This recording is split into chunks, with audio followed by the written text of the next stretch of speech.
remember yesterday when Trump opened his Twitter mouth and said, "No more stimulus for you"? And yeah, that wasn't the best news to come out because basically right into market close, that news alone tanked the S&P 500 a whopping 1.78%, and the NASDAQ dropped a whopping 1.75%. Clearly, it wasn't a good idea to hold up the entire U.S. economy on their stimulus checks until after the election. It's like you're taking them hostage there, Trump. But he basically retracted those statements, and only a few hours later yesterday tweeting, "The House and Senate should immediately approve $25 billion for the airline payroll support and $135 billion for Paycheck Protection Program for small business. Both of these will be fully paid for with unused funds from the CARES Act. Have this money, I'll sign for it now." And this is why you don't trade on the news, guys, because anybody who sold out yesterday, I imagine there was a lot of fund managers, because we're talking about billions of dollars to drop the S&P by that much, but nonetheless, stupid to trade on. Sleep comfortably. Follow the passive income style here, folks. But we're going to be taking a look at some of the stock news surrounding tech today. We're going to be taking a look at Mindmed and, of course, HYLN, which has been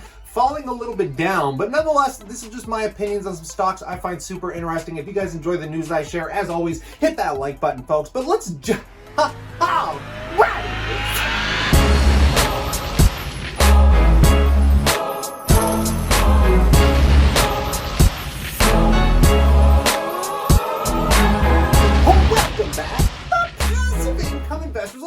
Now, I was really busy the last couple days, and I wasn't even really able to pay attention to what Trump was tweeting, but this is why I will always follow the passive income investing lifestyle, and we're going to be taking a look at some of the things that scare me a little bit surrounding tech stocks. But first, let's talk about these really hyped stocks that are on everybody's mind. And first of all, again, we got to talk about HYLN today because people can't figure out why this bloody thing is down a whopping 44% after it got its listing on the New York Stock Exchange here, and a lot of people are kind of speculating, yeah, is it share dilution? Like, what the heck is going on? Everybody thought because of the EV hype that was going on, and with Nikola trading in the billions of dollars of market caps, how is this thing trading at 850 million? A lot of investors are pointing their finger at now what is the youngest billionaire, I do believe, in the US, which is obviously Thomas Healy. And people have been posting on his Twitter saying, "Thomas, your shareholders and HYLN need your attention. News and PR are needed. We know it's a great company and a bright future, but you need to support the falling stock. News about contracts as soon as possible, please." So investors really are just pointing the finger at him saying, get your PR ass into gear, get on the news, get talking to the media, let's pump this stock up. And clearly there were a lot more day traders and short-term shareholders in there than people were anticipating. And who knows, maybe this EV stock is still ready to explode. We won't know until we see the long term. I still like it as a company. I always told you guys it's one of my favorite SPACs, but my goodness, is it seeing one heck of a sell-off here, folks. Now, in other news, a company that has no problem with its PR, of course, my favorite Spec. We're talking about Mindmed here, trading up 35%, pushing back to the all-time highs it saw not even a month ago here, folks. And there, of course, is mild news out there. Guys, you can go look it up on their website. They're trying out new trials, expanding into new avenues based in the psychedelic realm. But obviously, the psychedelic pump is coming from JR, the CEO here that has been endlessly in the media, but he will not answer my bloody emails, folks. I mean, if you Google Mindmed stock, I'm the guy that comes up all over the bloody place. I've got video after video after video, and the guy just won't answer my emails. I would love to do an interview. How about this? Go to the website, send them an email, say, yo, this guy loves you. He's been pumping your stock. He's got lots of investors following him, buying into it. I mean, you should definitely do an interview with this guy because he won't listen to me, which is super annoying, but I don't care. I'm up thousands of dollars. I mean, he's doing his job. So let's just take a listen because this is what all of us investors have been saying for the last month anyways. JR, lots to talk about today. Why don't we first start off with your intention to uplist to the NASDAQ? Why now? Well, I think the entire psychedelic space has really gained a lot of momentum in the last few months. And we were the first publicly listed psychedelics company on the senior exchange, NEO, in Canada. But what we're starting to see is we are here in our industry, Compass Pathways, that had a very successful IPO on NASDAQ, really got a lot of institutional investors interested in what they were working on. And I think the broader space, and we just feel it's the right time now to uplist on the NASDAQ and access that larger institutional shareholder base that I think has been sitting around in four-walled boxes for the last 6 months and realize that, hey, actually mental health and addiction are a thing. 11% of Americans wanted to commit suicide in June, and 40% of Americans have either had some form of a mental health incident or substance abuse problem in the midst of COVID. Right. I know these things do take time. Any idea on timing as to when it could potentially be approved?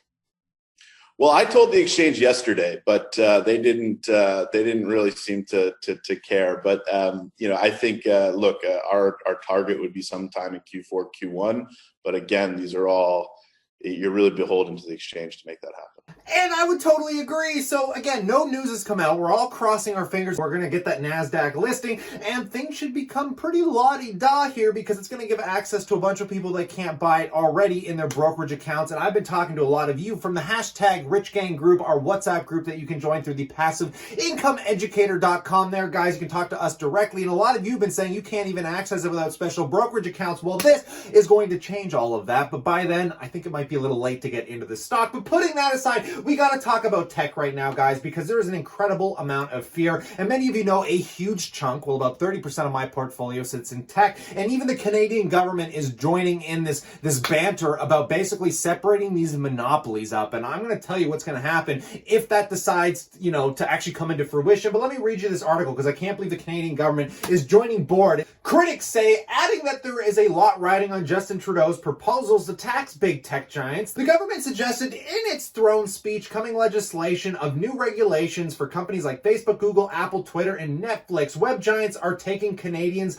money while imposing their own priorities. Things must change and will change. Trudeau's government has touted the idea of reining in tech giants since before 2019 federal election. And new Democrat MP Charlie Angus said, adding that it's time the government did something, and I don't think they should do anything. I'll give you my opinions in a second, but let's talk about the U.S. side of the border because Canada's basically jumping on board. The U.S., you might remember that big court hearing they all did on Zoom with the big tech giants of the world. I mean, you had Google, Amazon, like all the big guys were there, and now we're getting a little bit more fear is the House Antitrust Panel led by the U.S. Rep. David Sick, I can't even pronounce this guy's name, man, proposed sweeping reform to stop big tech firms like Amazon and Apple from both owning marketplace and selling their own products on them. The panel has been investigating competition in the technology sector for 16 months. It zeroed in on leaders Amazon, Apple, Facebook, and Alphabet. The panel issued its report late Tuesday after several media outlets detailed the contents. Basically, the panel concluded that the four big tech companies enjoy monopoly power and suggested changes to the antitrust law to fit the digital age. The recommendation from Democrats' majority staff include provisions for structural separation